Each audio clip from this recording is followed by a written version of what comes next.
Hello, my lovely listeners out there. This is ARK representing RK9. Dear CS professional students, continuous series चल रहा है 10 to 20 marks के लिए। 10 to 20 marks पक्का लेके जाओ, मतलब 100% ये सीरीज अटेंड करो और एडिशनल मार्क्स लेके जाओ। मतलब ना secretary law and compliance management के अंदर चैप्टर नंबर 19 कंप्लीट हो चुका है। जिसने नहीं देखा है ऊपर आई बटन दे रखा है, वहां जाइएगा, आराम से मिल जाएगा, उसे पूरा देखिएगा। Alright, now we are going to start chapter number 20 and याद रखिएगा जो लोग मॉड्यूल सेकंड की प्रिपरेशन कर रहे हैं उनके लिए तो बहुत इंपॉर्टेंट है, क्योंकि ये चैप्टर जो हम यहाँ सीखेंगे साथ के साथ हमें ये हेल्प करने वाला आरसीडी में। याद रखिएगा, बहुत ध्यान से सुनना है। मॉड्यूल से एक बात को भी कवर करूंगा, याद भी करा दूंगा, पॉइंट्स बताऊंगा, पॉइंट्स में याद करवाऊंगा। तो नोट्स बनाना है, अलग से करना है, इतना झंझट कुछ नहीं होगा। देखो चैप्टर जो है हमारा क्या है, टाइटल क्या चैप्टर का, नॉन कंप्लायंसेस, पेनल्टीज एंड एडजुडिकेशंस। सो हम ना इस सेशन के अंदर different type of adjudication authorities के साथ में नॉन कंप्लायंसेस को, कंपाउंडिंग या नॉन कंपाउंडिंग ऑफेंसेस को कंसीडर करने वाले हैं। अब जो मैं बोल रहा हूं उसे ध्यान से सुनते जाना।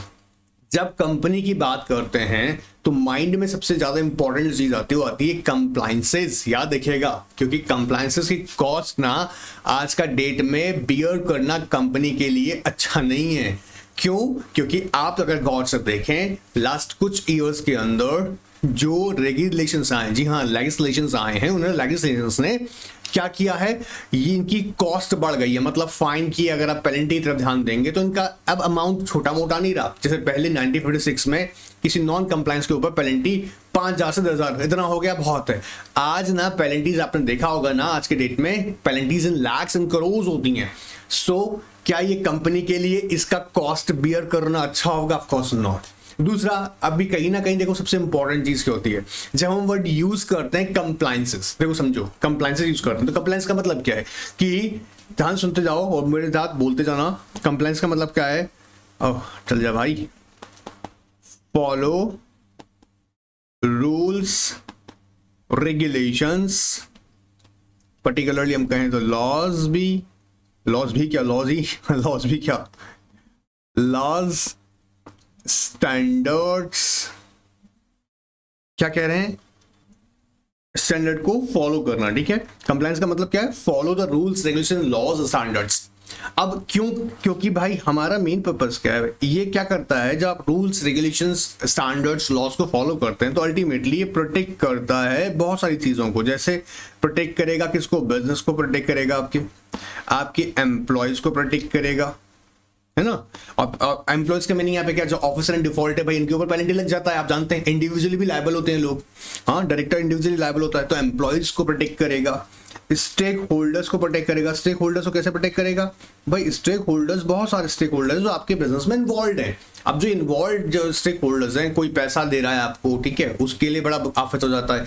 कोई यहाँ पर मान लीजिएगा स्टेक होल्डर, जैसे हमने कहा भी कई जगह तो हम ऑब्जर्व करेंगे कि स्टेक होल्डर्स, देखो समझो, लाइक कहीं हम लोग, हमारा क्रेडिटर हमारा स्टेक होल्डर है, या हमारा शेयर होल्डर भी हमारा स्टेक होल्डर है, हमारा एम्प्लॉय लोग भी स्टेक होल्डर है। कंपनी के साथ जुड़े जो भी लोग हैं, आउटसाइडर्स जो जुड़े हुए हैं, जिनका स्टेक डायरेक्टली इनडायरेक्टली कंपनी में किसी ना किसी तरह का इंटरेस्ट अटैच है। अब जब पेनल्टीज कंपनी पर लगती है तो इम्पैक्ट इन पर भी आता है। सबको बात पकड़ में आ रहा है? सो क्या कहा जा रहा है कि आप क्या करें, कंप्लायंसेस करें, और नॉन कंप्लायंसेस अगर होंगे तो अल्टीमेटली उसका इंपैक्ट क्या होगा, in the form of penalty और फाइन्स। अब इस चैप्टर में ना देखो, चैप्टर डिफिकल्ट नहीं है, लेकिन मैं आपको बता दूं जो चीज डिफिकल्ट नहीं होती है उसका क्वेश्चन बड़ा टेढ़ा मेढ़ा घुमा कर देते हैं। सो उसकी जो टेक्निकल टर्म्स है ना उसे बहुत ध्यान से सुनेंगे, समझेंगे। आई होप ये बेसिक बात पकड़ में आएगा। कंप्लायंस का मतलब क्या है, बहुत सिंपल सा है, चैप्टर फर्स्ट में बहुत अच्छे से बता दिया। कंप्लायंस का मतलब क्या है, अडहेयर टू और follow rules regulations laws standards, याद रहेगा, सिंपल सा बात। और साथ साथ में क्या है, it helps to protect employees है, कंपनी का बिजनेस है, कंपनी के बिजनेस को प्रोटेक्ट करेगा, कंपनी के स्टेक होल्डर्स को प्रोटेक्ट करेगा। इसलिए करते हैं ताकि भाई एक फेयर प्रैक्टिसेस चलती रहे। ऑलराइट, अब एक और इंपॉर्टेंट बात समझो, क्योंकि आज का डेट ऐसा नहीं है कि जो पॉसिबल नॉन कंप्लायंसेस हैं उनकी वायलेशन जो हो रही है उसी को ऑब्जर्व करें। क्या कह रहे हैं सर आप? समझो कि कोई भी नॉन कंप्लायंस है, उसकी पॉसिबिलिटी है कि नॉन कंप्लायंस है, ठीक है, तो आप उसी को ऑब्जर्व करते रहे, उसकी नॉन कंप्लायंसेस को और वायलेशन देखते रहे। बोला नहीं, आज का डेट ऐसा है कि फ्यूचर में भी आपसे कोई नॉन कंप्लायंस ना हो, इससे भी टाइमली प्रिडिक्ट कर लिया जाए। जैसे फॉर एग्जांपल आपकी कंपनी को सेक्शन 203 ऑफ कंपनीज एक्ट के according appointment of company secretary की रिक्वायरमेंट आ चुकी है या हो सकती है, होने वाली है, तो इसके लिए आपको पहले प्रिपेयर रहना है। आपकी कंपनी को इंडिपेंडेंट डायरेक्टर की अपॉइंटमेंट की रिक्वायरमेंट आ पड़ी है, तो भाई उसके लिए पहले प्रिपेयर होना है ताकि उसकी नॉन कंप्लायंस ना हो। बहुत सिंपल सा बात है, आप समझ में आ रहा हो, क्लियर एकदम। नाउ फर्दर अगर हम ध्यान से देखें, सॉरी थोड़ा टेक्निकल इशू आ रहा बार बार में, अब नाउ एवरीथिंग इज ओके। सो अगर हम ध्यान से देखें तो कंपनीज को सिर्फ प्रेजेंट में होने वाले नॉन कंप्लायंसेस की वायलेशन पे ध्यान नहीं रखना होता है, फ्यूचर में भी नॉन कंप्लायंसेस ना हो इसके लिए भी आपने सुना था, आपको याद होगा, हम लोग कंप्लायंस चार्ट बनाते हैं, चैप्टर फर्स्ट में डिस्कस किया हुआ है। ऑलराइट, अब सारे लिंक तो ऊपर नहीं दे सकता, सो रिक्वेस्ट भेजेगा, आपको देंगे, एक लेक्चर देंगे इसका, ठीक है। तो बात पकड़ में आ रहा है बेसिक सा। अब देखो आपके पैराग्राफ के मॉड्यूल से है ना, यहाँ पर मैंने जो हाईलाइट किए हुए हैं ये हमारे पॉइंट्स हैं। मैं नहीं कहता कि पूरा मत पढ़ो, पूरी रीडिंग करना चाहते हो पूरा रीडिंग करो, लेकिन जो मैंने हाईलाइट किया हुआ है यही पॉइंट्स हैं। पॉइंट नंबर 1 ये हो गया हमारा, पॉइंट नंबर 2 हमारा ये रहा, पॉइंट 3 ये रहा, पॉइंट 4 ये रहा, पॉइंट 5 ये रहा। 5 पॉइंट्स मेरे साथ में सीख लो, ये इंट्रोडक्शन खत्म आपका। पहला इंट्रोडक्शन तो अभी सिखा दिया। देखो, corporate compliance involves adhering following to a wide range of rules, regulations, laws and standards which are designed to protect business, employees, stakeholders and other stakeholders involved in the organization। सबसे पहली बात हमने देखा compliances करने का benefit क्या मिलेगा कि भाई अगर आप रूल्स, रेगुलेशन, लॉज, स्टैंडर्ड्स को फॉलो करेंगे, मेरा बेटा बोल, याद करना है ना, बोल, ठीक है। If you comply with the rules, regulations and laws, standards, then it protects employees, business, stakeholder and other stakeholders which are involved in the business। ठीक है। फिर हमने इसमें दूसरी बात देखी क्या कि मॉनिटरिंग नॉट ओनली रेफर्स, अब क्योंकि टाइम मॉनिटर करना होता है, आइडेंटिफाई करना होता है कंप्लायंस रिक्वायरमेंट्स को, आइडेंटिफाई करते हैं हम लोग की कौन कौन से कंप्लायंस की रिक्वायरमेंट होंगी हमको। तो कहते हैं यहाँ पे रिक्वायरमेंट का मतलब समझ में आ रहा है ना कि रूल्स रेगुलेशंस कौन कौन से आपकी कंपनी पे एप्लीकेबल हो रहे हैं। So monitoring not only refers to continuously observing possible compliance violation but also includes predicting possible compliance violation in the future। जैसे अभी मैंने एग्जांपल दिया, according to section 203 of Companies Act, your companies is required to appoint company secretary। अब अभी लगता नहीं है कि भाई रिक्वायरमेंट है, बट इन फ्यूचर क्योंकि आपको लग रहा है पेडअप से कैपिटल देख कर लग रहा है भाई चेंजेस आएंगे। ऐसे ही और भी कंप्लायंस रिक्वायरमेंट जो आप प्रेडिक्ट कर सकते हैं कि ये हमें करना होगा, ठीक है। पॉइंट नंबर 2 आया क्लियर। थर्ड आता है the cost of non compliance and monetary fines have been continuously increasing in the past few years. ये पॉइंट भी और ये क्वेश्चन भी एग्जाम में के लिए, हाँ एग्जाम में ऐसा क्वेश्चन आ सकता है कमेंट के लिए, ठीक है। सो ये भी हमने देखा कि कुछ पास्ट ईयर्स के अंदर जो पहले जो मैंने कहा ना 5-10 रुपए तक के फाइन चला करते थे, वो जमाना गया, अब तो लाखों में फाइन चलता है। So cost of non compliance and monetary, याद रखिएगा, fines, cost of non-compliance and monetary fines have been continuously increasing in the past few years। Now, इसलिए देखो आगे कितनी अच्छी बात बोली है। However, the business owners are getting impatient as these no consequences would affect the organization in many ways, increase the complexity and force business changes, individuals being held personally accountable are all set of the continuous because of the continuous compliance failure। ठीक है, मैं again आगे हम telling you कि अगर आप चाहें ना तो डिटेल पढ़ सकते हैं। मैंने यहाँ पे सिर्फ पॉइंट्स इसलिए बनाया हुआ है ताकि इन पॉइंट्स को ही अगर डिटेल करेंगे, एलाबोरेट करेंगे तो समझ में आ जाएगा और इजी। आइए पॉइंट 4 सीख लेते हैं। Penalties for non compliance for corporate governance depends upon the nature of violation and the document violated. जी हाँ, अब ये देखा जाता है कि किस तरह का नॉन कंप्लायंस हुआ है, क्या वो सीरियस इन नेचर है। सीरियस इन नेचर का मतलब जहां पर भी उसका इम्पैक्ट सोसाइटी पे पड़ने वाला है। जैसे सर कैसे, मान लीजिएगा एक कंपनी फ्रॉडुलेंट पर्पस से बनाई गई, अब सोच के देखो, अब यहाँ पे पर्पस क्या हो गया, फ्रॉडुलेंट, तो फ्रॉडुलेंट पर्पस से बनाई गई, अब वो क्या कर रही है, उसका इम्पैक्ट सोसाइटी पे जाएगा। क्यों? क्योंकि अगर इस तरह की कंपनीज पर कोई फाइन नहीं लगाया जाए, पेनल्टीज नहीं लगाए जाए, तो ऐसी तो बहुत सारी कंपनी बनेंगी, और ऐसी बहुत सारी कंपनी बनेंगी तो अल्टीमेटली क्या होगा भाई, लोगों को चीट किया जाएगा। लोगों का मतलब क्या है, सोसाइटी। बात पकड़ में आ रहा है, क्लियर हो रहा है। जैसे एक एग्जांपल देके समझते हैं, it is not uncommon for a professional to mistakenly violates any legal requirements and governance norms in the certain situation applicable laws are discovered to be in a conflict with the one other. In these cases, compliance which is more complex, harsh need to be compiled by the company and its officer. Further, point number 5 जो हमारा है, non-compliances which include public money have social interests are considered as more serious violations as public deposits. देखो example ये दे रखे हैं, note करना. Public deposits abusing a position of power can result in a penalties ranging from closure, suspension to expulsion from stock exchanges. In extreme cases, abuses can result in civil or criminal prosecution. पकड़ में आ रहा है बात कि भाई अगर कोई भी ऐसा फ्रॉड हो रहा है, जैसे पब्लिक डिपॉजिट एक्सेप्ट किया, उसने फ्रॉड कर दिया, हाँ, या कंपनी के ही लिस्टेड कंपनी केसेस में देखने को मिलता है कि जो कंपनी की सेंसिटिव इंफॉर्मेशन होती है, जैसे हम बोलते हैं price sensitive information, unpublished price sensitive information का यूज कर जर्नली का देखा जाता है कई बार कि जो पर्टिकुलर इंटरेस्ट ग्रुप होता है वो अपना बेनिफिट बना लेता है. अब ऐसे में तो भैया पब्लिक का जो नुकसान हो रहा है, जो सब पैसा इन्वेस्ट करके बैठे हैं. सो ये कैसे सीरियस इन नेचर, ऐसे केसेस में सिविल और क्रिमिनल प्रोसिक्यूशन भी स्टार्ट हो जाती है. अब ये बात याद रखो, जैसे पैराग्राफ जो मैंने फर्स्ट यहाँ कंसीडर किया है, इन पॉइंट वाइज कंसीडर किया ताकि आपको याद रहे. ठीक है, क्या हो रहा है, पकड़ में आया. चलो अब देखते हैं, आओ आगे की कहानी सुनते हैं. Just a minute.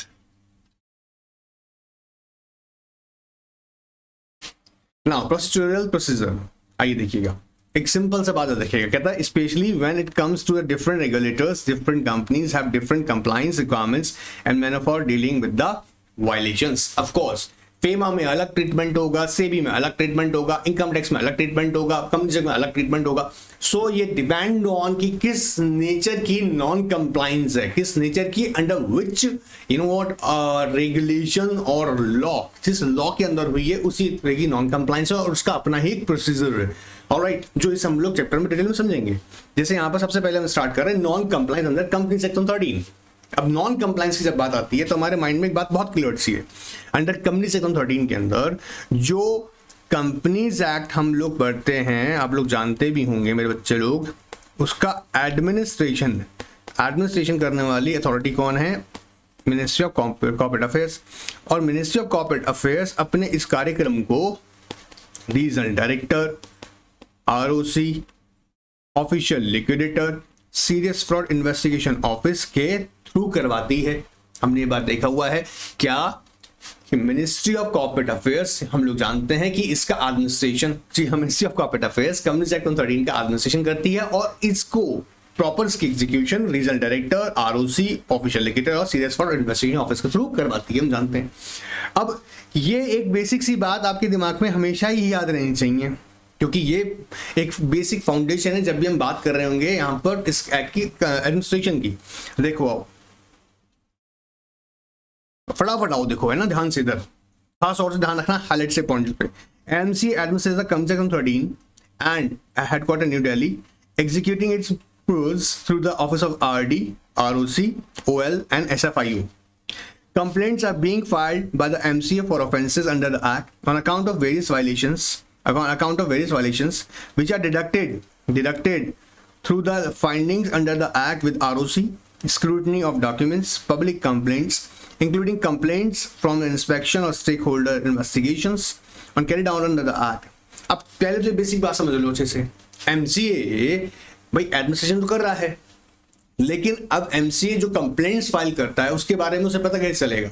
भाई आरओसी ने कोई डॉक्यूमेंट एक्सक्लूड नहीं करी, या आरओसी के पास में कोई पर्टिकुलर फाइलिंग्स नहीं आई, डॉक्यूमेंट में नॉन कंप्लायंस थी, या कोई इंस्पेक्शन या इन्वेस्टिगेशन के लिए किसी स्टेक होल्डर्स ने एप्लीकेशन लगा रखा है, शेयर होल्डर्स ने रिक्वेस्ट किया हुआ है. ठीक है, ऐसे केसेस में आरओसी वो एमसीए जो है उसकी नॉलेज में आते हैं facts. Now, taking into accounting these violations, the Act contemplates the creation of a special court. अब स्पेशल कोर्ट बनाने की जरूरत क्यों पड़ी? क्योंकि भाई ऐसे भी तो मैटर्स है ना जिन मैटर्स के अंदर फाइन इंपोज किया जा रहा है. सर फाइन इंपोज किया तो कोर्ट से क्या लेना देना? भाई ऐसा है, समझो दो इंपॉर्टेंट बात है, आप समझेगा. आगे सेशन के अंदर हम पेनल्टी और फाइन को भी समझेंगे, दोनों में डिफरेंस. जब हम बात कर रहे होते हैं फाइन या साथ साथ इम्प्रिजनमेंट की, तो उसको डील करने वाली जो जुडिशियल बॉडी होगी वो कोर्ट ही होगी, वो कोर्ट ही देखेगा उसको. बात समझ में आ रहा है? और स्पेशल कोर्ट बनाने के पीछे लॉजिक ये है कि जो इस तरह के मैटर्स हैं रिलेटेड टू कॉर्पोरेट्स, ये स्पीडी डिस्पोजल हो सके, इनका इन पर जजमेंट जल्द से जल्द आ सके. अब इनको भी अगर हम नॉर्मल कोर्ट्स के थ्रू ही डील करने लग जाएंगे तो आफत हो जाएगा.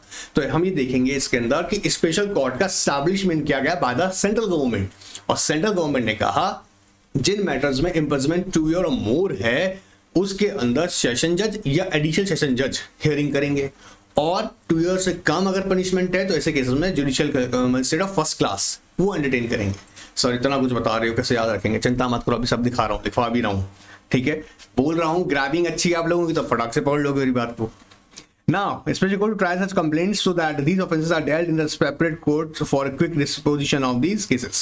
सिंपल है। तो हमने क्या सीखा? एमसीए भाई एडमिनिस्ट्रेटिव बॉडी है, अपने फंक्शंस जो है ये मतलब कंपनीज एक्ट के जो प्रोविजन है इनकी execution through RD, ROC, LO और एसएफआईओ के थ्रू करवाती है, ये हमने सीख लिया अभी। दूसरा, जो भी यहाँ पर कंप्लेंट रिसीव जो कंप्लेंट फाइल कर रहा है एमसीए, वो कंप्लेंट्स बेसिकली उसे कैसे पता लग रहा है? या तो फाइंडिंग है आरओसी की, स्क्रूटनी ऑफ डॉक्यूमेंट्स के थ्रू उसने ऑब्जर्व किया है, कोई इंस्पेक्शन या इंस्पेक्शन की कहा गया है ना, और या रिक्वेस्ट किया है किसी पर्टिकुलर स्टेक होल्डर ने, ऐसे बेसिस पे वो कंप्लेंट्स आ रही हैं सामने उसके निकल के, बात पकड़ में आ रहा है। सीरियस फॉर इन्वेस्टिगेशन ऑफिस हमने पढ़ा था सेक्शन 212 के अंदर भी, कि वहां से भी कोई इंफॉर्मेशन मिल रही है तो उसके बेसिस पे भी वो एक्शन ले रहा है एमसीए। क्लियर एकदम? चलिए अब देखते हैं ऑफेंसेस जो है क्लासिफाइड कैसे किए गए। बहुत सिंपल सी बात है, depending on types of punishments, punishment includes fine, penalty and imprisonment. आप कहता है they not impose either of these combination of these as an alternative और addition such as these following offences are. कौन कौन से टाइप ऑफ ऑफेंसेस हैं? कहता है ऑफेंसेस का मतलब यहाँ पर आप समझ में आ रहा होगा, मैं वर्ड यूज कर रहा हूँ ऑफेंसेस। ऑफेंसेस जिसके अंदर बात क्या होने वाला है, ध्यान सुनना, सिर्फ इम्प्रिजनमेंट हो या फाइन हो। अब देखो यहीं पे सीखो जल्दी से मेरे साथ में एक बात कह रहा है, with imprisonment only. Imprisonment only मतलब नॉन कंपाउंडेबल, अभी सिखा दूंगा जिससे पता है, बहुत सी बात है, ठीक है। यह कह रहा है फाइन एंड इम्प्रिजनमेंट, ये भी कैसा हो गया? दोनों नॉन कंपाउंडेबल, नॉन कंपाउंडेबल, ठीक है, कंपाउंडेबल। अच्छा, fine only, fine and imprisonment, fine और इम्प्रिजनमेंट और बोथ, या पेनल्टी ओनली। जब इनकी ऐसी हम बात कर रहे होंगे, ध्यान समझना कहना क्या चाह रहे हैं। देखो कंपाउंडेबल नॉन कंपाउंडेबल को भी हम फटाफट सुन लेते हैं एक बार के लिए, फिर आगे देखते हैं। देखिए जब हम बात कर रहे हैं कंपाउंडेबल ऑफेंस और नॉन कंपाउंडेबल, कंपाउंडेबल ऑफेंस वो ऑफेंसेस हैं जहां पर पहली बात तो जो सीरियस इन नेचर नहीं है, मतलब ठीक है नॉन कंप्लायंस हुआ है, टेक्निकल नॉन कंप्लायंस हुआ है। कंप्लायंस भी कैसा है? टेक्निकल नॉन कंप्लायंसेस है, डिले हो गया फाइलिंग करने में, ठीक है, आपका नॉन कंप्लायंस था, इससे कोई ऐसा कोई इफेक्ट सोसाइटी पे नहीं जाता है, लेकिन गलती तो आपने करी है। तो ऐसे केसेस में आपने देखा होगा इनका नेचर सीरियस नहीं होता है, और इसमें जनरली देखा जाता है कि सिर्फ और सिर्फ कहा जाता है कि ठीक है आपको फाइन पे करना है, या आपसे कहा जाता है कि फाइन या हो सकता है इम्प्रिजनमेंट, दोनों में से कोई एक। मतलब कहीं ना कहीं लेजिस्लेचर्स ने इन्हें एक ग्राउंड दे दिया, एक एरिया, इस बात को जज करने के लिए कि हाँ डिपेंड्स ऑन कि अगर वो इम्प्रिजनमेंट के लायक है भाई तो इम्प्रिजनमेंट तक दे सकते हैं, लेकिन और वर्ड यूज करते ही उसमें कहा गया कि अगर फाइन दिया जा सकता है तो फाइन दिया जाए। बात पकड़ में आ रहा है? सो ऐसे केसेस में क्या होता है, जब कंपनी को लगता है हमसे नॉन कंप्लायंस हुआ है और वो नॉन कंप्लायंस को एक्सेप्ट कर लेती है, अपनी गिल्ट को एक्सेप्ट कर लेती है, तो कुछ अथॉरिटीज जैसे एनसीएलटी और आरडी, अभी बताऊंगा, वो इन ऑफेंस को कंपाउंड कर देता है। बात पकड़ में आ रहा है? जब कंपाउंड का मतलब हुआ कि आपको ना एक पर्टिकुलर अमाउंट पे ऑफ करने के बाद में आपके खिलाफ किसी भी तरह की प्रोसिक्यूशन इन द कोर्ट नहीं की जाएगी। वहीं पर जब बोलते हैं नॉन कंपाउंडेबल तो मतलब सीरियस इन नेचर, और उसमें आपसे किसी भी तरह का फीस ना लिया जाएगा, आपसे फीस ना लिया जाएगा, मतलब आपसे फीस ना लेंगे है, और क्या करेंगे, प्रोसिक्यूशन आपके खिलाफ स्टार्ट हो जाएगी। सो कंपनी सेक्रेटरी को ना ये बातें बहुत ध्यान से समझ में आनी चाहिए कि कौन कौन से ऐसे हैं जो कंपाउंडेबल है, कौन से नॉन कंपाउंडेबल ऑफेंसेस हैं, क्योंकि इसी के अकॉर्डिंग ना, इसी के अकॉर्डिंग आप एग्जैक्टली बहुत ही ध्यान से अपना कंप्लायंस चार्ट बनाते हैं कि जिनकी नॉन कंप्लायंसेस ना हो। ऑलराइट, फिर आता है देखो, फिर कहता है such offences can broadly categorize in 3 categories. कहता है जी पनिशेबल, मैंडेटरी विद इम्प्रिजनमेंट। अब भैया इसमें कुछ नहीं हो सकता, जिसमें इम्प्रिजनमेंट है ही तो आप समझ लो कि अभी क्या होने वाला है, सीरियस इन नेचर हो गया।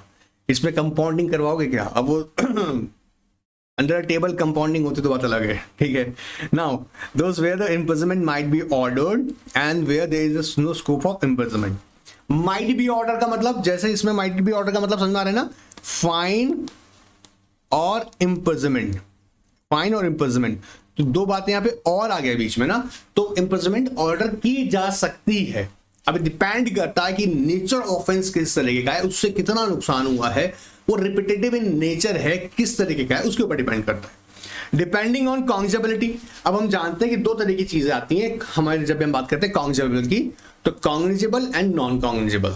हम जब बोलते हैं कॉग्निजेबल मतलब non bailable in nature, cognizable offence का मतलब क्या है, नॉन बेलेबल, ठीक है, नॉन बेलेबल।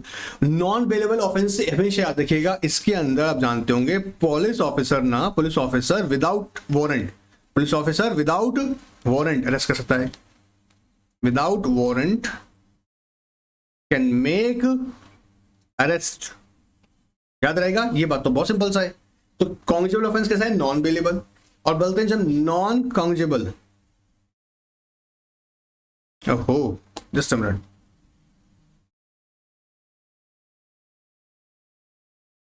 देखो यार फिर प्रॉब्लम कर रहा है, क्या चक्कर है, देखो हाँ, कॉग्निजेबल हमने क्या बोला यहां पर, नॉन बेलेबल, ठीक है, बात पकड़ में आया, जिसमें police officer without warrant arrest कर सकते हैं। वहीं आता है नॉन कॉग्निजेबल मतलब which are bailable in nature, जिसमें पुलिस ऑफिसर को क्या अथॉरिटी नहीं है, having no authority to arrest without warrant. ये बात सिंपल सा है, ये एग्जीक्यूटिव लेवल पे बच्चों ने समझ लिया थे ना, बहुत डिटेल में नहीं जा रहा हूं इसके, थोड़ा थोड़ा लेकिन बताना जरूरी है, क्योंकि हो सकता है वो मेमोरीज आपकी थोड़ी धुंधली पड़ गई हो, तो यहाँ पे मेरा काम है कि उसको वापस से थोड़ा सा जगा दूं। क्लियर, लेकिन लिख लेना भाई अपना मॉड्यूल में साइड में ये बात है, ठीक है। चलिए, dependability, high depending on bail availability, आइए देखते हैं। कहता है this covers offences which are bailable and which requires judicial custody. Important है, एग्जाम के लिए भी इंपॉर्टेंट है, ये नहीं कि लिस्ट आ जाएगी, ट्रांजेक्शन सामने आ सकता है, मतलब ऐसा स्टेटमेंट सामने आ सकता है, ऐसे इंसिडेंट सामने आ सकता है, जब आपको देखना पड़ेगा कि ये जो ऑफेंसेस हैं, इन ऑफेंसेस की नॉन कंप्लायंसेस हो गई तो भैया गड़बड़ तो हो गई आपसे, लेकिन ये बेलेबल इन नेचर है। कैसे हैं, बेलेबल। चलिए आइए देखिएगा, आइए पहला कहता है non maintenance of statute registers and books.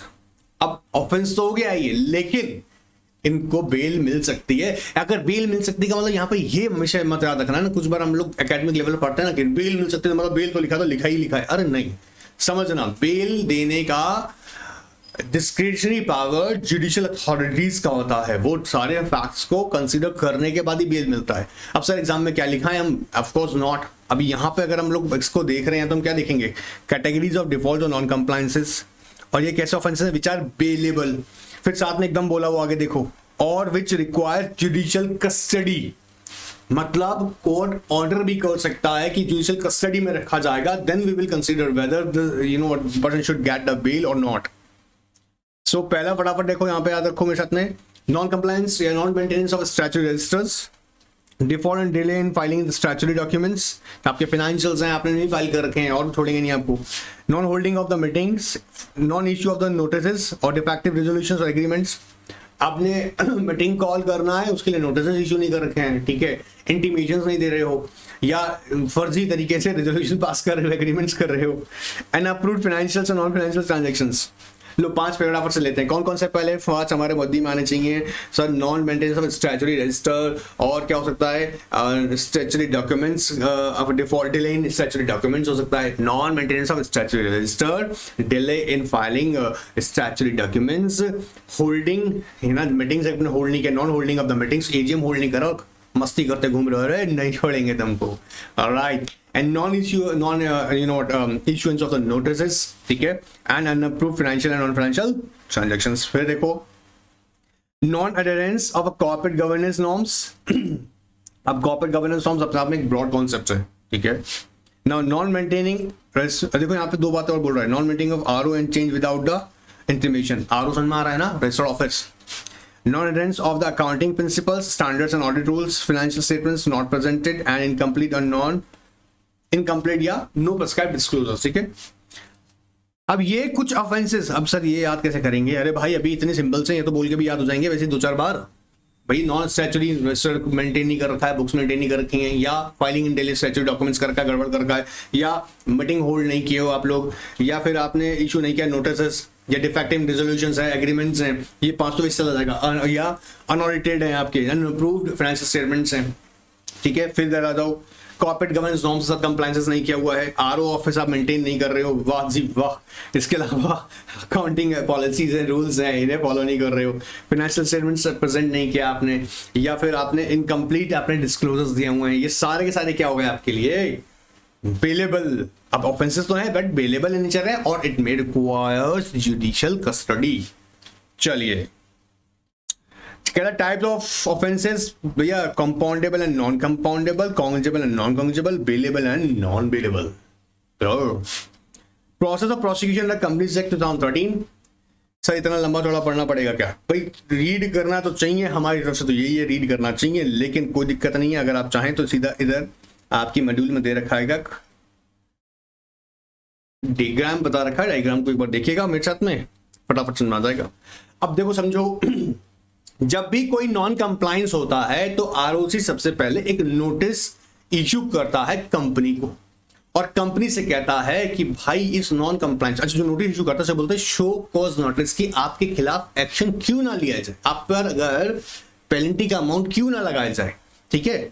तो अब क्या होता है इस केस में, कंपनी या तो उसको डॉक्यूमेंटेशन करता है, नॉन कंप्लायंसेस को कंप्लायंसेस करके बता देता है कि भैया ये डॉक्यूमेंट्स रह गया था और ये मैंने आपको बता दिया, ठीक है। जैसे अब यहां ध्यान से देखो, come to notice of ROC violation of companies act 1956 previous का या 2013।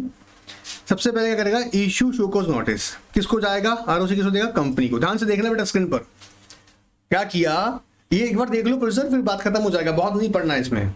क्या करा है, कम टू द नोटिस, सबसे पहले जैसे ही नॉन कंप्लायंस या वायलेशन ऑफ कंपनीज एक्ट की 2013 या प्रीवियस कंपनीज एक्ट 1956 की वायलेशन जैसे ही नॉलेज में आई, आरओसी इशू करेगा नोटिस टू कंपनी। याद कर लो मेरे साथ में एक बार, ठीक है, एंड ऑफिसर इन डिफॉल्ट, ठीक है सर। फिर क्या होगा, ध्यान सुनना, अब कंपनी क्या रिप्लाई करता है, reply to show cause notice, ROC को बोलता है कि सर ये नॉन कंप्लायंस हो गया था, सर भी एक्सेप्टेड, सर भी कंप्लायंस करके दे देते हैं, बात पकड़ में आ रहा है, जो भी रिप्लाई है वो दिया जाए। अच्छा लेकिन गिवन टाइम पीरियड, क्योंकि आरओसी जब यहां बता रहा है तो उसमें एक नाम डेट भी दे रहा है कि आप इस ड्यूरेशन तक अगर बताएंगे तो आपका भला हो जाएगा, नहीं तो छोड़ेंगे नहीं आप, ठीक है सर। फिर क्या होगा, अब ध्यान सुनना, पॉइंट नंबर 4 क्या कहता है, if ROC is convinced by reply, तो क्या करेगा, प्रोसेसिंग्स में बी ड्रॉप आउट। मतलब अगर आरओसी को लगता है ठीक है भाई इसने डॉक्यूमेंट जो रह गया था दे दिया है, इंटेंशनल कोई भी ऐसी चीज नहीं थी कि जिसमें आगे एक्शन लिया जाए, तो वो वहीं ड्रॉप आउट कर देगा। और लेकिन आरओसी सेटिस्फाइड नहीं होगा, ROC is not compliant convinced with the reply, ROC क्या करेगा, जब खुश हुआ ही नहीं तो आरओसी क्या करेगा, give notice to the directors as officer in default. अब आरओसी क्या करेगा, वापस से नोटिस डाल देगा कंपनी वगैरह को कि भैया ये गड़बड़ तुम लोगों ने किया हुआ है, ठीक है ना। ध्यान सुनना, फिर हम यहाँ पे ध्यान से देखें क्या होगा, रेस्पॉन्ड टू आरओसी नोटिस। देखो ध्यान सुनना, दो बातें इंपॉर्टेंट हैं, दो बातें इंपॉर्टेंट क्या है, पहला ये कि जब अगर आरओसी सेटिस्फाइड नहीं हुआ तो आरओसी एक्शन लेगा, उसके बारे में इंटीमेशन देगा, प्लस इसके साथ साथ अगर हो सकता है कंपनी कोई रिस्पॉन्ड ही ना दे, कंपनी और भी नालायक निकली, कंपनी ने कोई इंटीमेट ही नहीं, कंपनी ने बोला जवाब ही नहीं दिया है ना। कई बार होता है ना कैजुअली लोग क्या बिहेव करते हैं, नोटिस आया है हाँ ठीक है छोड़ यार, कंसिडर कर रहे हैं, मत करो कोई बात नहीं। आरओसी क्या करेगा, कंप्लेंट फाइल कर देगा, प्रोसिक्यूशन स्टार्ट हो जाएगी। वो कैसे होगी देखो, वही दिखा रहे हैं चाहे कुछ कर रहे हैं। तो कहता है no reply given to the company, अगर ऐसा किया आपने कोई बात नहीं। फिर देखो कंपनी आरओसी क्या करने वाला है, आरओसी क्या करेगा, ध्यान से देखता हो, company director give the proper reply to the ROC या फिर अप्रोच टू आरडी और एनसीएलटी फॉर कंपाउंडिंग ऑफेंस, और in case of no reply to ROC, ROC will proceed to file a complaint against the company and officer before NCLT, मतलब या special court में वो complaint file करेगा। अब ध्यान सुनना, इसमें इंपॉर्टेंट चीज क्या है, ध्यान सुनना, पहले जो बारीक चीज बताना चाह रहे हैं वो ये कि या तो आरओसी ने नोटिस जारी किया, आपने रिप्लाई नहीं किया, या आपने रिप्लाई किया, दो बातें हो सकती हैं, आपने रिप्लाई किया और आरओसी उससे कन्विंस्ड हो गया तो यही प्रोसेसिंग्स खत्म हो गई। आपने रिप्लाई किया लेकिन आरओसी सेटिस्फाइड नहीं है, आरओसी तो भी अपना एक्शन लेगा। एक्शन कैसे लेगा, वो लगा देगा पेनल्टी। अब मान लो आरओसी ने कहा कि 5 लाख रुपीज की पेनल्टी भरो, अब क्या करें भाई, तो कंपनी या ऑफिसर इन डिफॉल्ट जो हैं वो लोग अप्रोच करेंगे किसको, भाई जाएंगे आरडी के पास या एनसीएलटी के पास। क्यों जाएंगे कि भाई माई बाप इन्होंने पेनल्टी लगा दी है 5 लाख रुपए का, ठीक है भाई हमसे नॉन कंप्लायंस हो गया है और ये जो ऑफेंस है एक कंपाउंडेबल है इन नेचर, तो उसे कंपाउंड कर दो। अब डिपेंड्स ऑन आरडी उसे कंसीडर करेंगे, एनसीएलटी कंसीडर करेगा, हो सकता है कि उसका अमाउंट वो 1 लाख कर दें। एक सोल्यूशन तो ये है, लेकिन कंपनी ने कोई रिप्लाई नहीं दिया, मतलब सब छोड़ो, कंपनी ना तो कहां गया आरडी के पास, ना एनसीएलटी गया कंपाउंडिंग कराने, ठीक है। तो तो फिर क्या होगा, तो भाई आरओसी क्या करेगा, कंप्लेंट फाइल कर देगा। अब प्रोसिक्यूशन होगा वहीं झेलना जाके। पद पकड़ में आ रहा है, क्या हो रहा है, आओ अब फटाफट से इसका मैं रीडिंग कर दूं तुम्हारे लिए, ताकि तुम एक बार सुनना। अब ध्यान सुनना, सुनो, बुक की बजाय मुझे सुनना, ध्यान से सुनना। Generally at the time of scrutinising the balance sheet, financial non-financial statements company, if registrar of companies comes across any lapse on account part of the company in recording the transaction and irregularities and observed provision of Companies Act 13 or 1956 have been violated by the company and officer in default in preparation of these statements. क्या कह रहे हैं, companies act 1913 के या previous act के कहीं भी अगर आरओसी की नॉलेज में आता है कि वायलेशंस हुई है इनकी, किससे, कंपनीज से और ऑफिसर इन डिफॉल्ट से, आरओसी इशू शोकॉज नोटिस, क्या करेगा सबसे पहले याद रखो, शोकॉज नोटिस इशू करेगा कंपनी को एंड ऑफिसर इन डिफॉल्ट दोनों को जाएगा। On show cause notice being issued to company, it is responsibility of the company to make sure that all details sought by the ROC is properly provided to the satisfaction of the ROC. अब क्योंकि notice आया तो आप उसका compliance कर दीजिएगा, पूरे documents उसको जो भी चाहिए वो आप दे दीजिएगा। ये काम आपका है, किसका, कंपनी का और ऑफिसर इन डिफॉल्ट्स का। If ROC is convinced with the explanation, then he simply क्या कर देगा, ड्रॉप आउट द proceedings. लेकिन if company is not in a position to prove its genuineness in providing the details sought by the ROC, then registrar of company will serve the show cause notice to the directors, officer in default, and company stating that why action shall not be taken by the registrar against company and for a lapse in the compliances as observed by the ROC. Company has an option of either satisfying the registrar or by the by providing the required documents, details sought for it, or if it is not a position to prove that company generally recorded the financial transactions and maintain the books of the accounts compliance with the provision of the act, approach RD NCLT to compound the offense committed by the company, accepting that there are lapses on the part of the company as well as director in the comply with the provision of the act. अब क्या होगा, जैसे दो option आ गया आपके पास company के पास में, क्या, या तो आरओसी को सेटिस्फाइड कर दो या आरओसी को तुम सेटिस्फाइड नहीं कर सकते, क्योंकि तुम्हें लगता है तुमसे गड़बड़ हो गई है, तुमसे नॉन कंप्लायंस हो गया है। अब क्या करेंगे आप, अब आप अप्रोच करेंगे आरडी को, एनसीएलटी को। याद रखना एग्जाम में ऐसा केस लॉ आ सकता है जिसमें आपसे बोर्ड ऑफ डायरेक्टर क्या किया जाए ऐसी सिचुएशन में उसका प्रोसीजर पूछ सकते हैं, इसलिए इसको हल्के में ना लें, पढ़ लें, ठीक है। अब आरडी के पास जाओगे, एनसीएलटी के पास जाओगे, ठीक है। In case company has failed to compound offences with RD और NCLT, then registrar will proceed further, file a complaint against the company and the director with authority jurisdiction to carry out a said offenses, obtain the permission of from the ministry. फिर ministry of corporate affairs से consultancy लेके, मतलब permission लेके, consultancy लेगा, permission लेकर ROC क्या करेगा, complaint file कर देगा। कहां पर करेगा, बिफोर स्पेशल कोर्ट, याद रहेगा जी, ठीक है सर। अब क्या होने वाला है आइए देखिएगा। एज पर section 441 subsection 1 of Companies Act, any offense punishable under this act, whether committed by company officer in default, they of not being an offense punishable with imprisonment only or imprisonment and fine only, may either before or after the institution of prosecution be compounded by the tribunal, or where the maximum amount fine which may be imposed for such offenses does not exceed 25 lakh rupees, highlight कर देना ऊपर, लिख देना 25 lakh rupees, by the RD regional director, by the RD or any offense authorized by the officer authorized by the central government. क्या कह रहे हैं, ध्यान सुन जाइएगा। ऐसे ऑफेंसेस जिनमें सिर्फ इम्प्रिजनमेंट नहीं होनी चाहिए, अगर सिर्फ इम्प्रिजनमेंट है तो उसे कंपाउंड नहीं करेंगे, अभी बताया था, या ऐसा जिसमें इम्प्रिजनमेंट एंड फाइन है, दोनों मिलाकर साथ में आ रहा है एंड फाइन, वो भी कंपाउंड नहीं हो सकता। और ऐसे केसेस में ऐसे ऑफेंसेस को कंपाउंड कराया जा सकता है, कहां से, एनसीएलटी से या फिर आप आरडी के पास जाके। लेकिन जब इसमें अगर मैक्सिमम अमाउंट ऑफ फाइन, जो वर्ड यूज कर रहे हैं ना, maximum amount of fine may be impose, अब वो कहां चेक करेंगे सर, वो हम चेक करेंगे कैसे, प्रोविजन में मैक्सिमम अमाउंट कितना फाइन का लग रहा है उस नॉन कंप्लायंस पे। अगर उसका फाइन का अमाउंट कितना है, not exceed 25 lakh rupees, 25 lakh रुपए से ज्यादा नहीं है, या क्वेश्चन आ सकता है एग्जाम में, ध्यान रखना। तो ये मामला कहा जाएगा आरडी से कंपाउंड कर सकते हैं, मतलब आरडी कर सकते हैं, उनके पास पावर में, ये जरूरी नहीं करना ही पड़ेगा कंपाउंड, भाई वो फैक्ट्स को कंसीडर करके ही करेंगे, ठीक है। चलिए Further, as amended the provision section 441 section 6 of the Companies Act 13, nor anything contained in the CRPC, any offence which is punishable under the Companies Act 13 with imprisonment only or with fine and imprisonment only shall not be compoundable. Before above amendment, any offence which is punishable under Companies Act with imprisonment or fine of offence with imprisonment or fine or with both shall be compoundable. ये हम सब पढ़ चुके हैं अभी सब कुछ. And with the permission of special court. अब ये permission of special court का जरूरत अब नहीं पड़ता. ये amendment आ गया और amendment का मतलब यहाँ पर ये है कि सुप्रीम कोर्ट ने ही VLC versus union of India के केस में ये जजमेंट दिया कि अब क्या है, पहले आपको कंपाउंड कराना था तो कंपाउंड करने के लिए पहले स्पेशल कोर्ट की परमिशन लगती थी, फिर वो कंपाउंड कर सकते थे. लेकिन अब ये कहा गया है कि स्पेशल कोर्ट की जो परमिशन की जो रिक्वायरमेंट है वो रिडंडेंट है. रिडंडेंट मतलब होता है, रिडंडेंट मतलब समझते हैं ना, रिडंडेंट मतलब अननेसेसरी. कैसी है?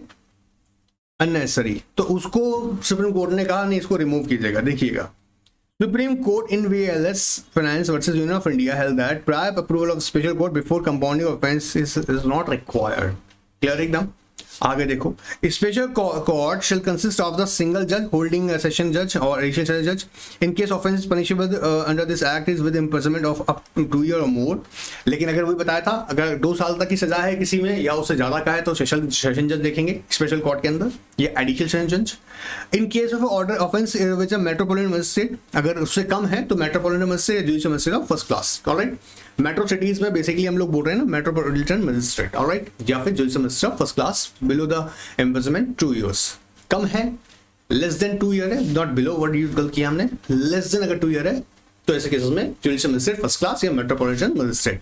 अब याद क्या रखना है इसमें, याद रखना क्वेश्चन एग्जाम में आता है ना, छुप छुप के आता है ऐसा केस बन के, तो तुम्हें याद रखनी है बातें बड़े ध्यान से अपने अंदर. इसलिए कह रहे हैं कि देखने बड़ा इजी है पर ये बातें आपको याद रहनी चाहिए. ठीक है.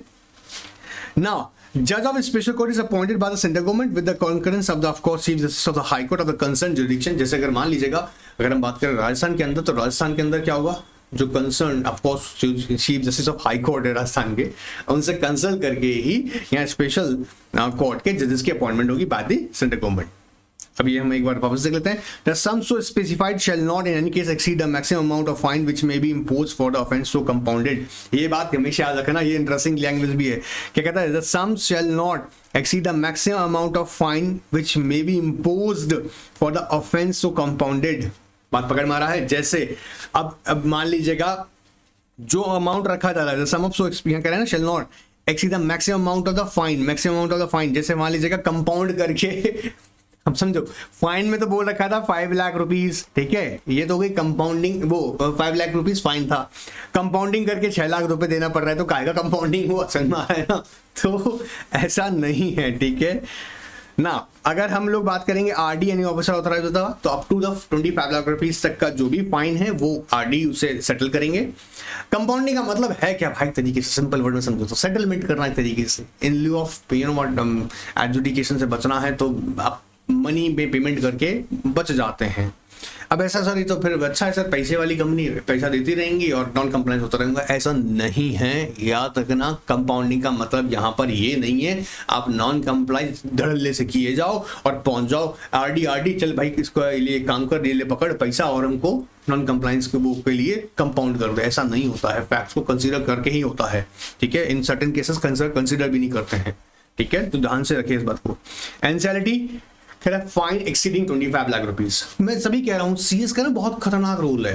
पहली बात तो मैनेजमेंट क्या पूछेगा, नॉन कंप्लायंस हुआ तो हुआ कैसे, अब हो गया, अब पता लगा तुम कंपाउंडिंग कराने पहुंचे तो अलग से कंपाउंडिंग भी नहीं हो पा रहा, तुम अथॉरिटीज को कन्विंस नहीं कर पा रहे हो, तो फिर समझ रहे हो ना, बोर्ड ऑफ डायरेक्टर्स ये मानेंगे कि तुमको रखा क्यों है कंपनी के अंदर, तुम फिर काहे के प्रोफेशनल हो. आओ सीखते हैं. Now Section 439 of Companies Act 13 nor anything contained in the CRPC every offence under the Companies Act except offence under Section 212 Subsection 6, जो कि याद रखिए सीज फॉर इन्वेस्टिगेशन ऑफिस वाले मैटर में आ जाता है, जो हाँ जहाँ पे हम लोग स्पेशल कोर्ट में हियरिंग होती है, जो कि सेक्शन 447 के एस्पेक्ट्स को देखते हैं. मतलब सीरियस इन नेचर, याद आ रहा है 447. Deem to be non cognizable with the meaning of the said code. ठीक है सर. जैसे कह रहा है देखो, section 212 section 6 provides that offence covered in section 447 cheat and fraud वाला case, shall be cognizable and special court shall not take cognizance of offense referred in this section except on the complaint in writing made by the director, CS for investigation office or any officer of the central government authorized by general or special order in writing on this behalf. ये छोटी सी paragraph है लेकिन important है। ये CS for investigation office में already discuss detail में कर चुका हूँ हमारी क्लासेस के अंदर, सो मैं उम्मीद कर रहा हूँ पता होगा। एक और इंपॉर्टेंट पैराग्राफ है, no court shall take cognizance of offence which allege to have been committed by a company और एनी ऑफिसर देयरऑफ। ये हाईलाइट कर लेना और इंपॉर्टेंट लिख देना क्वेश्चन के लिए। Except on a complain in writing. Sir ये कॉग्निजेंस जो वर्ड यूज हो रहा है इसका मतलब क्या है? सीधी सी बात है भाई, सीधी सी बात क्या है? कॉग्निजेंस का मतलब होता है taking notice of alleged commission of offense। समझना क्या करें? Taking notice of alleged। अब जो यहां पर मजिस्ट्रेट हैं या स्पेशल कोर्ट के जज हैं, जब उनकी नॉलेज में ये फैक्ट आएगा then he will take action. मतलब नॉलेज में इस बात का फैक्ट आना कि ऐसा कुछ हुआ है, कुछ ऑफेंस हुआ है, बात पकड़ में आ रहा है, इसे हम कहते हैं एक तरह से अवेयर होना। तो कोर्ट अवेयर होगा कि इस तरह से हुआ। अब कोर्ट कैसे अवेयर होगा? कोर्ट कैसे अवेयर होगा? जब कोई कंप्लेन इन राइटिंग फाइल कर रहा होगा, और वो कौन होगा? कोई ऑथराइज पर्सन है। जैसे यहाँ पे एग्जांपल में क्या दे रखा है, देखो कहता है complain in writing by the registrar ने कहा कि सर ये कंप्लायंस, ये नॉन कंप्लायंस की वजह से वायलेशन हुई है, या शेयर होल्डर कर रहा है, मेंबर ऑफ द कंपनी कर रहे हैं, a person authorise by the central government in their behalf, ये लोग कर रहे हैं, तब माना जाएगा। ठीक है। हाउएवर कोर्ट में take cognizance of offence relating to issue and transfer of securities and non payment of dividend on complaint writing by a person authorise by the SEBI. बात पकड़ में आ रहा है। अब जनरली क्या होता है, क्योंकि जब यहाँ कंप्लेंट फाइल की जाती है ना, समझो कॉग्निजेंस सब लिया जाता है, उससे के बाद में क्या होता है, डायरेक्टली ट्रायल कर दें? नहीं, ट्रायल डायरेक्टली कैसे कर देंगे? यहाँ पर ऐसे केसेस में फिर कोर्ट क्या करता है, फैक्ट को कंसीडर करता है, और फिर इस पे एक प्री बेसिक रिक्वायरमेंट्स क्या होती है कि आप you must provide a prima facie evidence, ताकि इनिशिएट किया जाएगा उसके खिलाफ प्रोसीडिंग्स इनिशिएट किए जा सकें। ठीक है। So I hope basic concept I hope इतना समझ में आ रहा होगा, मैं उम्मीद कर रहा हूँ। How dealing with the complaints by ROC and SFIO in special court. छोटा सा टॉपिक, इंपॉर्टेंट टॉपिक, छोटी छोटी बातें इंपॉर्टेंट यहाँ पे लिख रखी हैं पहले से। अब समझना, जब आरओसी कंप्लेंट फाइल करेगा कहां पर, बिफोर स्पेशल कोर्ट है, सुप्रीम कोर्ट में मान लेना स्पेशल कोर्ट। ठीक है। तो भैया इसके लिए तो एक लंबा चौड़ा दौर है कि उसे सेक्शन 200 से 203 के दौर से निकलना पड़ेगा। सेक्शन ये क्या है सर? ये सीआरपीसी के हैं भाई, सीआरपीसी के हैं, कंपनी से कीमत लगा देना। सेक्शन 200 से 203 तक जाना पड़ेगा। अभी सेक्शन 200 से 203 तक क्या है, वो ये है कि भाई जो कंप्लेंट फाइल करने वाला पर्सन है, वो 200 में कहा जा रहा है कि भैया तू अपने कंप्लेंट जो एफिडेविट पे लिख के दे, मतलब इस बात को एफिडेविट पे लिख के दे कि हाँ ये प्रॉब्लम है, क्योंकि ऐसा देखा गया कि कई सारी फ्रिवलेस कंप्लेंट्स आती हैं। अब जो आरओसी, देखो बात समझना दो बड़ी, ध्यान सुनना, पहले एक बार समझ लो उसको। जो आरओसी यहाँ कंप्लेंट फाइल कर रहा है ना, उसको प्राइवेट कंप्लेंट माना जाता है, और जो सीरियस फ्रॉड इन्वेस्टिगेशन ऑफिस के थ्रू जो इन्वेस्टिगेशन ऑफिसर है वो फाइल कर रहा है, उससे हम लोग क्या मानते हैं, पुलिस रिपोर्ट। अब जनरली क्या होता है, जब आरओसी कंप्लेंट फाइल कर रहा है प्राइवेट कंप्लेंट, तो ऐसे केसेस में याद देखिएगा सेक्शन 200 के अंदर ये एफिडेविट पे दिया।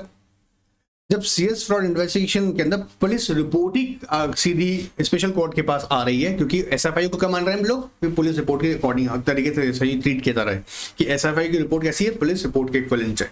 इस केस में कोर्ट फिर ट्रायल स्टार्ट करता है। ठीक है, क्योंकि यहां पर रिपोर्ट विद एविडेंसेस है।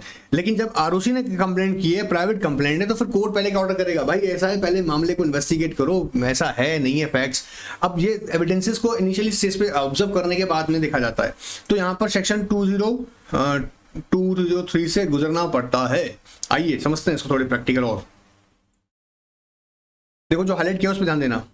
SFIU has been empowered in Section 212 under Companies Act 2013 to file a complaint. The complaint of the SFIU is treated as a police report under Section 173 of CRPC. Whereas complaint filed by the registrar is not considered a police report but a private complaint under Section 190. Now, The CRPC Act 1973. Complaint by the registrar has to pass through the hurdle of the pre-trial evidence of the same platform as that of complaint of SFIO.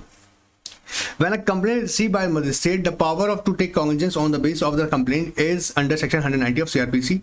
However, further action on the complaint has to be taken under section 204 तो जाना पड़ेगा. खास तौर से बता दूं ये ROC के केस में हो रहा है. ROC के केस में under section 200 CRPC, magistrate has to record a statement of the complainant on oath. बात रखना सबसे पहले 200 में मैंने क्या कहा, एफिडेविट देना पड़ेगा, तो मतलब ऑन ओथ ये कंप्लेंट का स्टेटमेंट रिकॉर्ड करेगा. कंप्लेनेंट का रिकॉर्ड किया जाएगा statement on oath under section 200.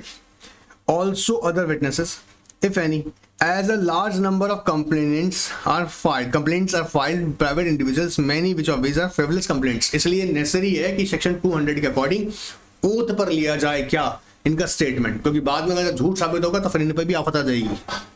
Therefore, it is considered necessary to verify the trails of such complaints by examining the complainant on oath under section 200 of CRPC. In certain complaint cases, action may have to be taken by magistrate under section 200(02). फिर अब क्या होगा, magistrate aware हो गया, अब now magistrate will take the action. Now, an inquiry by the magistrate himself or investigation by the police. अब जैसे ही उसके पास कंप्लेंट आ गया, उसको ऑन ओथ ले लिया, अब मजिस्ट्रेट ऑर्डर करेगा भाई क्या इंक्वायरी करो, क्योंकि भाई बिना आप देखो समझो ना, आपके पास स्पेसिफिकली एविडेंसेस नहीं, आप किसी पे एलिगेशन लगा रहे हो, ये बात साबित भी तो होनी चाहिए. साबित का मतलब पहले मिले सही, फिर आर्ग्यूमेंट्स होंगे, तो इंक्वायरी ऑर्डर करेगा. After these steps if the magistrate does not find sufficient ground or find no prima facie case to be proceeded further, and he may dismiss the complaints under section 203 CRPC. On the other hand, if he finds sufficient ground, then proceed with the and section 204 के through proceeding start हो जाएंगी. तो simple सी बात है, क्या होगा 200 में एफिडेविट पर, ये मेरे बोल रहा हूँ याद कर लो भाई, ये तुम घिस पिच पढ़ते रहोगे, बुद्धि नहीं बैठेगा फिर से. सेक्शन 200 ऑफ CRPC में मजिस्ट्रेट कंप्लेंट का रिकॉर्ड ऑन ओथ रिकॉर्ड करेगा, कंप्लेंट का स्टेटमेंट ऑन ओथ रिकॉर्ड किया जाएगा. 20 यहाँ पर जो वर्ड दिया गया आपको याद रखिएगा, 20 हाईलाइट कर लेना. 202 के अंदर इंक्वायरी इनिशिएट करवाएंगे, या ऑफ कोर्स पुलिस ऑफिसर को बोलेंगे या खुद इनिशिएट करेंगे. ठीक है, खुद का मतलब ये नहीं कि मजिस्ट्रेट खुद ज्यादा छानबीन कर रहे हैं. ठीक है, किसी कोर्ट के ऑफिसर को ऑथराइज करेंगे. फिर 203 के अंदर यहाँ पे क्या कर रहा है, ध्यान से हाईलाइट कर लो इस बात को भी, यहाँ पर अपने मॉड्यूल में क्या कर रहा है कि भैया अगर मामले में सेटिस्फाइड नहीं, इंक्वायरी हुआ, ठीक है, अब पता लगा कि जो भी प्राइमा फेसी एविडेंसेस हैं ऐसा कुछ है ही नहीं जहां पर ये complaint you know what valid मानी जाए, वो ड्रॉप कर देंगे, डिसमिस कर देंगे. लेकिन अगर लगा कि भाई नहीं गड़बड़ तो है, ये एविडेंसेस बता रहे हैं, तो सेक्शन 204 के अंदर ये शुरू हो जाएगा मामला किसका, ट्रायल का. अच्छा, अब यहां पर जब सीरियस फॉर इन्वेस्टिगेशन रिपोर्ट मामला आता है ना, तो हम सोच के देखो, क्योंकि सेक्शन 203 के अंदर हमने देखा कि या तो डिसमिस हो रही है ना, और 202 के अंदर क्या हो रहा था, सेक्शन 202 के अंदर क्या हो रहा है, ध्यान से देखो, 202 के अंदर सर इंक्वायरी कर रहे हैं. अब सीरियस फ्रॉड इन्वेस्टिगेशन ऑफिसर तो खुद भाई रिपोर्ट इन्वेस्टिगेट करके लेकर आया है, इसलिए उसको 202 के या 202 के दौर में नहीं घूमना पड़ता है. ये कहां लिखा हुआ है सर, देखो ना, आओ देखो, इन डिफरेंसेस समझते हैं. Complaint by ROC, complaint by SFIO. Complaint of ROC is considered as a private complaint under section 190 of CRPC. Complaint by the ROC has to be passed through the process of section 200 to 203. All right, and the procedure cause delay in the prosecution initiated by ROC. इसमें time लग जाता है इसलिए, क्योंकि पहले वो है ना, अभी ऐसा नहीं होता कि आपने जो पढ़ा है उतना इजी है वहाँ पर कोर्ट में प्रैक्टिकल इतना इजी नहीं होता है. पहले तो 200 में स्टेटमेंट देने में आफत आ गया, ठीक है, वो हो गया, फिर दिक्कत क्या गया 202 के अंदर अभी कोर्ट इंक्वायरी का ऑर्डर करेगा, फिर रिपोर्ट आएगा, फिर रिपोर्ट को एग्जामिन करेगा, फिर उसके बेसिस पर आर्ग्यूमेंट होगी, तो हो सकता है 203 के अंदर वो उसको डिसमिस ही कर दे, 204 तक पहुंचने का मौका ही ना मिले. But serious fraud investigation officer के केस में क्या है, ये है एज ए ट्रीट किया था पुलिस रिपोर्ट ने section 173 of CRPC. Section 173 of CRPC की तरह इसको ये भी पुलिस रिपोर्ट माना जाता है. And complaint file the SFI does not have to pass through the process of 200 to 203 तक जाना ही नहीं है आपको, and directly process section 204 and next stage is trial issuing the summon and warrants. Summon and warrant start हो जाएंगे फिर. My God, बचाओ भगवान. चलिए, आई होप क्लियर हो रहा होगा. चलिए डिफरेंसेस डिस्कस कर लेते हैं, ये थोड़ा सा इंपॉर्टेंट टॉपिक है, वैसे ही पता होना चाहिए. डिफरेंसेस याद देखिए, जब हम बात करते हैं फाइन एंड पेनल्टी का, तो देखो एक सिंपल सी बात है, फाइन ना जुडिशियली एग्जामिन किया जाता, मतलब कोर्ट है वो फाइन इंपोज करेगा. जब हम पेनल्टी कहते हैं तो पेनल्टी में जनरली ऑब्जर्व किया जाता है कि जो मैक्सिमम अमाउंट है, अब तो 2013 के अंदर देखेंगे, जो मैक्सिमम अमाउंट है वो एडजुडिकेशन अथॉरिटी को पहले ही बता देगा। मतलब लेजिस्लेचर्स ने पेनल्टी का अमाउंट अप टू लिख के देखते हैं ना, मैक्सिमम सब्जेक्ट टू मैक्सिमम, वो ऑलरेडी फिक्स किया हुआ है। लेकिन अगर थोड़ा प्लेन रीडिंग की तरफ से देखें, फाइन कोर्ट्स ही इंपोज करती हैं, दे डिटरमाइन कि भाई एक्ट के अकॉर्डिंग कितना फाइन लगाया जा सकता है। इसमें एग्जाम में मैं अगर उम्मीद करूं ना पूछ सकता है डिफरेंसेस को, तो इसके लिए मैंने यहाँ प्लान किया आप लोगों के लिए कि आपको पॉइंट्स बनवा दिए जाएंगे। जैसे देखो आओ, coming authority contains a provision for adjudication of penalty by officers of the central government. अब यहाँ पर देखो पहले ही बात कर रहा है, पेनल्टीज की एजुडिकेशन कौन करेगा, कैसे डिटरमाइन किया जाएगा, by the officers. Fine and penalty दो साउंड सिमिलर बट डिफरेंट।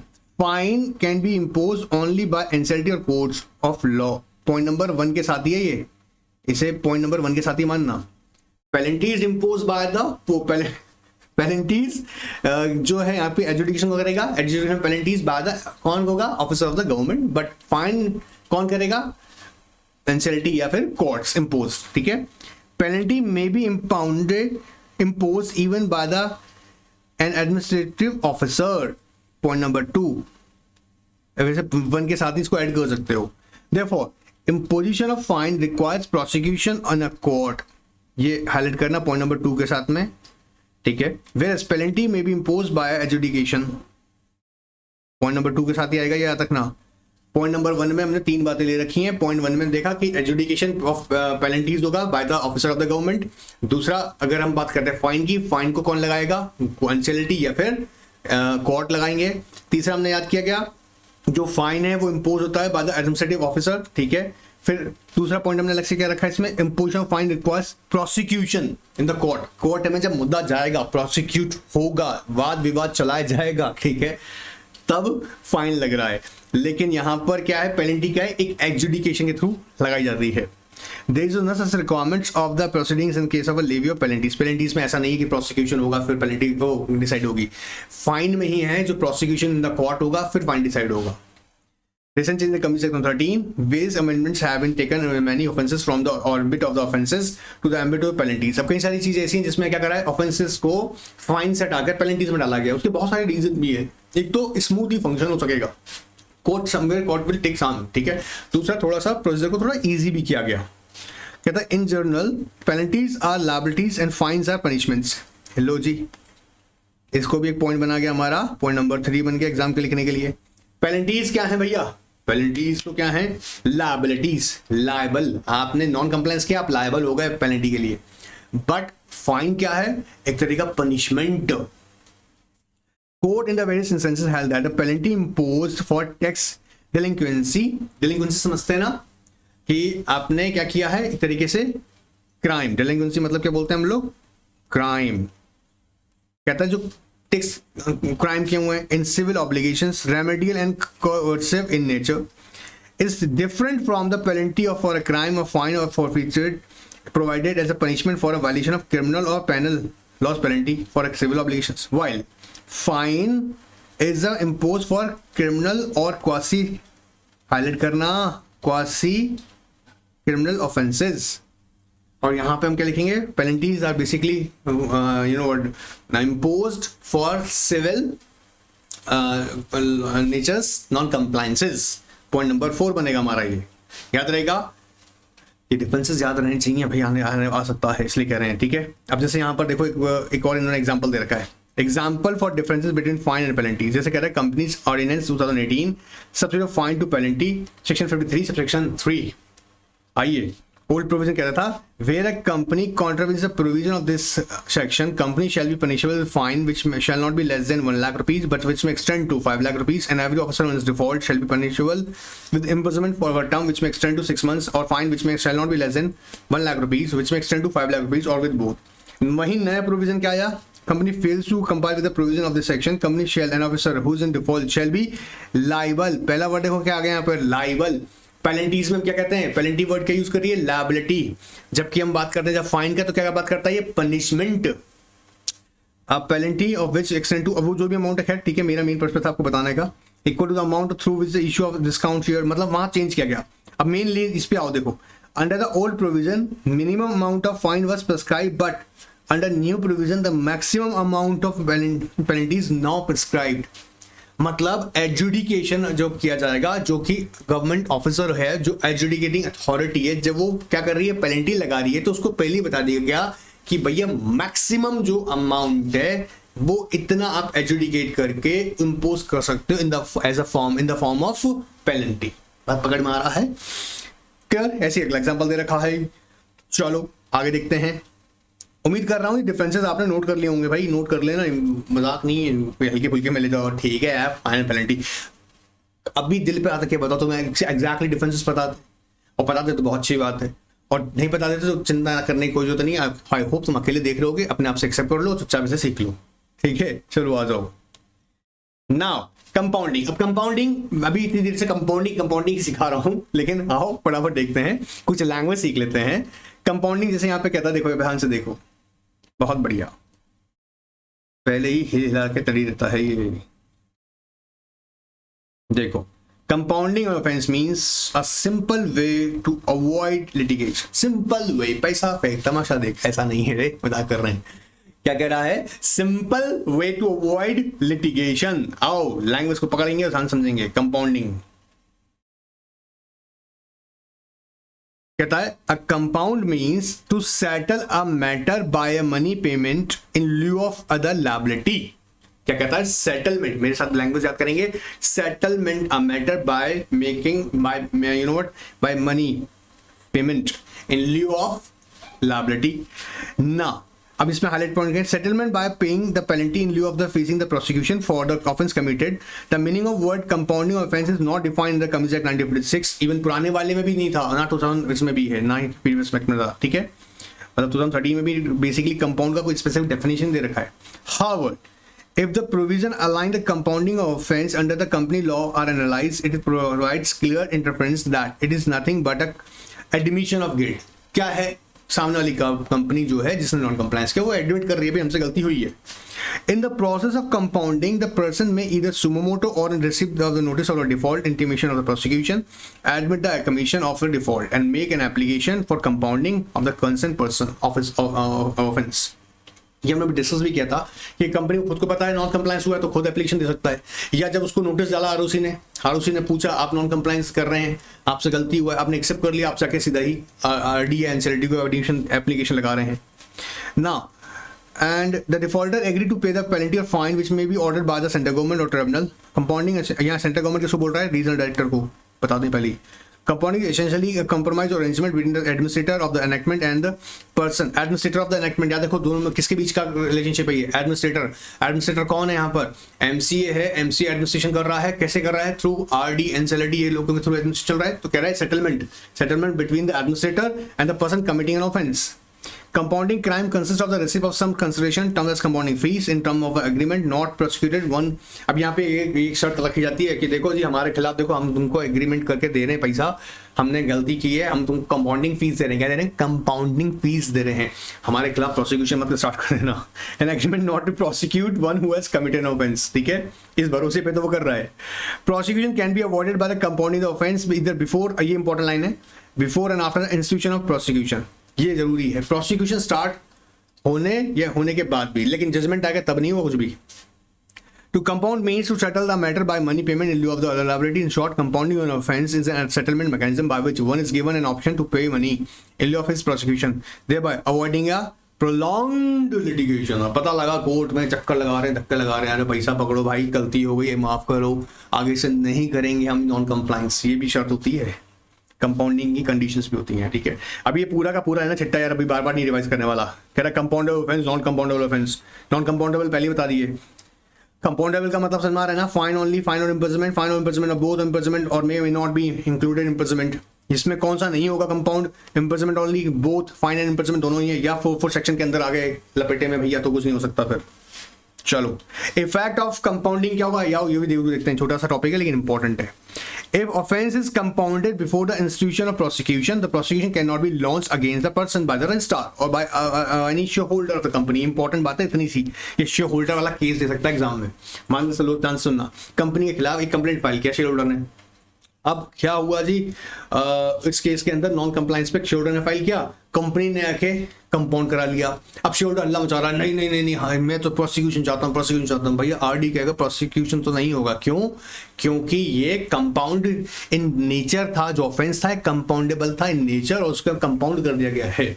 तो ये भी क्या इंपॉर्टेंट चीज है, याद रखिएगा कि अगर इंस्टीट्यूशन ऑफ प्रोसिक्यूशन स्टार्ट नहीं हुआ है, प्रोसिक्यूशन स्टार्ट नहीं हुई है, तो प्रोसिक्यूशन से पहले अगर रखा जाता है कंपाउंड तो क्या हो जाएगा, आपके खिलाफ कोई प्रोसिक्यूशन स्टार्ट नहीं की जाएगी, वो ड्रॉप हो जाएगी. मतलब ड्रॉप तो होगी नहीं, जब स्टार्टिंग में ड्रॉप कौन से होगी, ठीक है.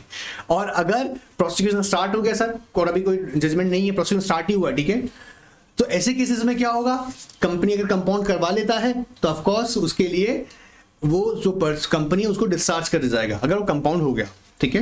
Of the company and any person authorised by the central government. Alright sir, if offence is compounded after institution of the prosecution, such compounded shall be brought by the registrar in writing to the court.